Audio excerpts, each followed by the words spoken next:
हाय, hello, नमस्कार. Welcome back to my channel. मी कांचन स्वागत करते तुमचं आपल्या एका नवीन व्हिडिओमध्ये. आणि आज बऱ्याच दिवसानंतर आपला लॉंग व्हिडिओ अपलोड करणार आहे मी. आणि कसे आहे सगळे मस्त ना, मजेतच राहा. तर आता संध्याकाळचे 6 वाजलेत आणि आता मी ऑफिसवरून पण आले होते. आणि दिवसभर एवढी गरमी होती ना की असं संध्याकाळी आल्यानंतर थंड पाण्यानं अंघोळ करायची इच्छा होती. आणि एकदम फ्रेश पण वाटतं मग थंड पाण्यानं अंघोळ केल्यानंतर. आणि दिवसभराचा सगळा थकवा निघून जातो.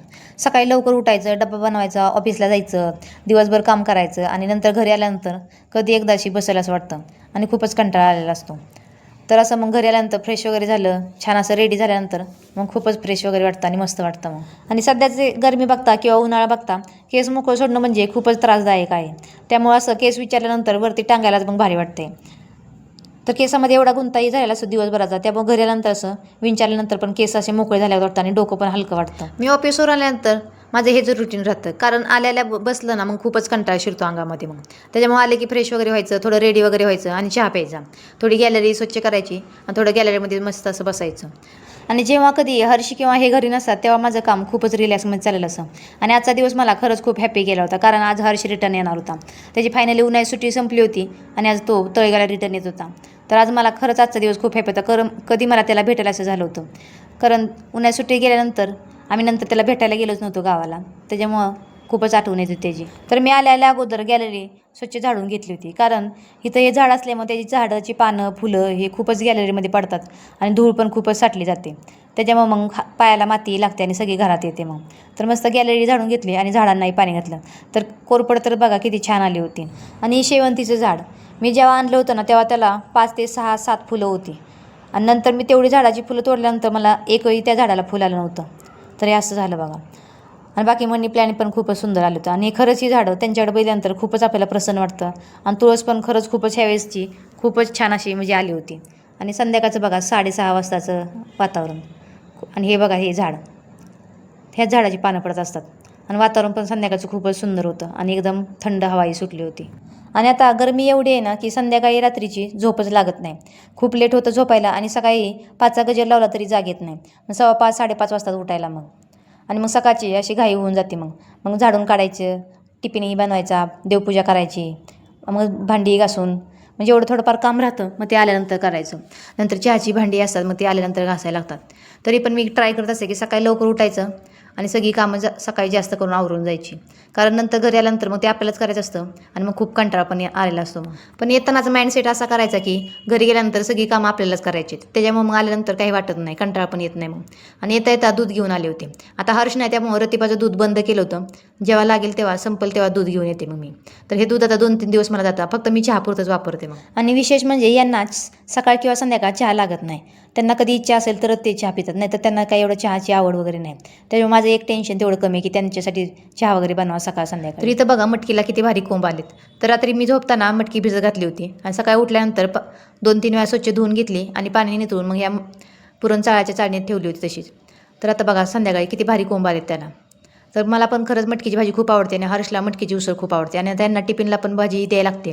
मग सारखा प्रश्न पडत असतो काय भाजी बनवायची. मग मटकी भिजत घातलेली असली ना मग कधी पण एनी टाईम मग भाजी नसल्या मग करता येते लगेच. छान असा कडक चहा केला आणि इथं गॅलरीमध्ये येऊन चहा मस्त एन्जॉय केला, कारण सकाळी एवढी घाई असते ना की उभं राहून चहा पिवावा लागतो. मग संध्याकाळचा हाच टाईम असतो की बसून चहा पिता येतो. आणि मला घाई गडबड चहा पिला ना मग चहा पिल्यासारखं वाटत नाही, असा बसून थोडं थोडं चहा प्यायला भारी वाटतं मग. तर चला आता संध्याकाळची स्वयंपाकाची तयारी झाली, तर म्हटलं स्वयंपाकाला सुरुवात करूया. नंतर गरम पण खूप होतं मग. आणि आज हर्ष येणार होता म्हणून त्याच्या सगळी आवडीचं जेवण बनवणार होते. आणि आज बऱ्याच दिवसानंतर भजी पण करणार होते. तर मग मटकीची सुकी भाजी बनवली होती आज. आणि खरं तर कोंबायला मटकीची सुकी भाजी पण चांगली लागते आणि रस्सा भाजी पण चांगली लागते. भाकरीसोबत पातळ भाजी खूपच चांगली लागते. पण आमच्या घरची लोक सगळी रस्साच खातात, त्याच्यामुळे सगळी मटकी यातली शिल्लक राहते. त्याच्यामुळे मी सुकी भाजी करायचं ठरवते. नाहीतर पातळ भाजी करताना त्या गोष्टी थोड्या, कोणती पण भाजी असेल तर ती कमी वापरायची किंवा नाहीतर मग मलाच खावी लागते सगळी. मग भाजी झाली की लगेच मी इथं मसाले राईस करायला घेतला, कारण मसाले भात आम्हाला सगळ्यांनाच खूप आवडत असतो. आम्ही तिघं पण खूप आवडीनं खातो. आणि काय होतं ना, जेव्हा सेकंड शिफ्ट असते ना तेव्हा ह्यांना सकाळ आणि संध्याकाळचा डबा सोबतच द्यावा लागतो, कारण एकदा कामावर गेल्यानंतर मग दुपारी कोण स्वयंपाक करणार आणि त्यांना डबा देणार मग. त्याच्यामुळे सकाळीच मी स्वयंपाक करत असते 2 टायमिंगचा मग. त्याच्यामुळे मग फर्स्ट शिफ्ट असेल तेव्हा मग त्यांच्या आवडीचं जेवण करायचं, त्यांना गरम गरम जेवण भेटेल असंच मग मी ट्राय करत असते. तर इथं राहिल्या आल्यापासून आम्हाला इंद्रायणी तांदळाची सवय झाली, त्यामुळे आम्ही इंद्रायणी भातच खात असतो.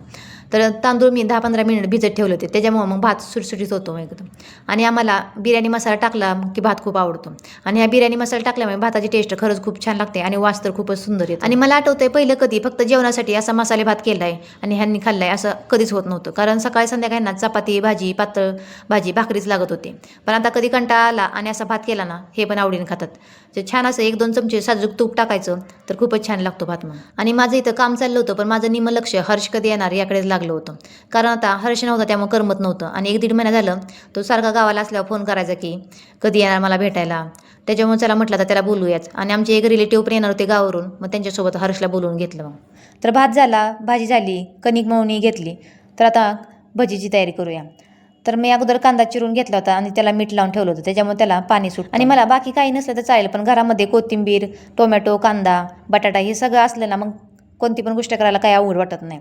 तर कांदाही चिरून ठेवला होता, त्याच्यामध्ये कोथिंबीर, मिरची, जिरे, हळद, थोडा ओवाही टाकून छान असं पीठ मळून घेतलं मग. आणि यांना खूप भारी कांदा भजी जमतात, कारण हे पीठ पातळ करतात त्याच्यामुळे भजी खूप कुरकुरीत होतात. आणि फायनली बेल वाजली आणि हर्ष आला.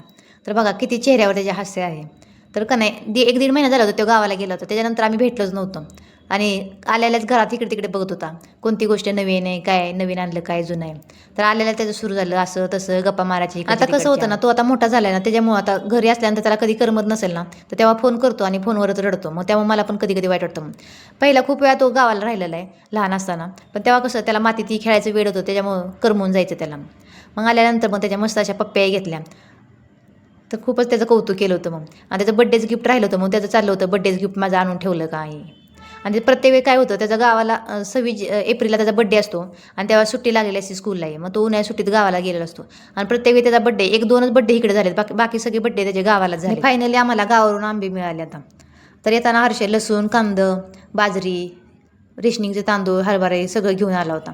तर पिकलेले आंबे एका सॅकमध्ये दिले होते आणि बाकी कच्चे आंबे बाकी एका ठिक्यात घालून दिले होते. मस्त असं आंब्याचं लोणचंही भरणीत घालून दिलं होतं. इथं शिजवलेले शेंगाही दिल्या होत्या. तर गावावरून असं अधूनमधून काही आलं ना तर आपल्याला पण काही टेन्शन राहत नाही आणि पुरवतो पण. कांदा लसूण गावावरून आलं ना मग भरपूर दिवस जातं आणि काही टेन्शन राहत नाही. आणि आता आल्याला बघा हर्ष मला किती मदत करू लागतोय. पण 1-2 आठवडे झालं ना मग नंतर एकच काम मला 2-3 वेळा सांगावं लागेल. आणि हे आंब्याचं लोणचं माझे सासरे बनवतात. ते खूप छान लोणचं बनवतात, सगळ्यांना खूपच आवडतं. कारण ते अगोदर आंब्याच्या पुडी सुकवून घेतात आणि नंतर लोणचं बनवतात, त्याच्यामुळं आंब्याच्या पुडी अशा थोड्या कडक होतात, त्याच्यामुळे चोकून खायलाही खूप छान लागतं मग. आणि ह्या टोपलीतला आंबा केशर आंबा आहे, तो पण आंबा खूप असा चोकून खायला खूप छान लागतो. आणि मला काही आंबा खायचा मोह आवडला नाही म्हणून म्हटलं तर चला आंबा खाऊया. आणि पहिल्यांदाच आज आंबा असा मनसोक्त खाल्ला होता. तर घरून आणलेलं सगळं साहित्य म्हणलं तर उघडून बघावं काय काय दिलं मग. तर यात बाजरी दिली होती. तर गावाकडची बाजरी असते पण इथं कसं आणायचं त्याच्यामुळे प्रश्न पडतो. आणि मग आता होती गाडी तर मग सगळं साहित्य आणलं मग एकदमच. आणि घरच्यांना किती काळजी असते बघा. तर आम्ही फक्त बाजरी, कांदा, आंबाही द्यायला लावलं होतं, पण त्यांनी रेशनिंगचे तांदूळ, हरभरं, लसूण हे सगळं दिलं. आणि असं थोडं थोडं साहित्य दिलं ना तरी पण आपल्याला भरपूर दिवस जातं आणि पुरवतं. आणि खरं तर गावाला गेल्यानंतर आपल्याला गावावरून काही आणू आणि काही नाही असं होत असतं, पण आणायचा प्रॉब्लेम असतो. तसं तर गावाला चिक्कू असतात, फणस लागले होते झाडाला आता, नंतर पेरू पण असतात, नारळ असतात, पण आणायचा प्रॉब्लेम त्याच्यामुळे काही आणता येत नाही. तर हे कच्चे आंबे होते, मग पोतं हातरून मग त्याच्यावर पिकायला घातलं. तर सगळा पसारा आवरून घेतला, जागच्या जागी ठेवला. आणि आता मी तळून घेतली आणि भजी तळायला घेतली. तर उन्हाळी कामामध्ये मी साबुदाणा चकली, तांदळाचे पापड, बटाटा पापड हे सगळं केलं होतं. आणि जून मला गव्हाच्या कुरडया करायच्या बाकी होत्या. तर छान झालं होतं सगळं. आणि खरं तर कोणताही सण असू द्या किंवा आपण कधी चांगलं जेवणही करतो तेव्हा कुरडईशिवाय शोभा येत नाही जेवण. आणि प्रत्येक सॅटर्डे संडेला काही ना काही काम असते, कोणती गोष्ट करायची असते, त्याच्यामुळं कुरड्या करायचं जरा लांबलंच होतं. पण आता आवर्जून आता गव्हाच्या कुरड्या करून घेणार आहे, कारण आता पावसाळा पण सुरू होईल.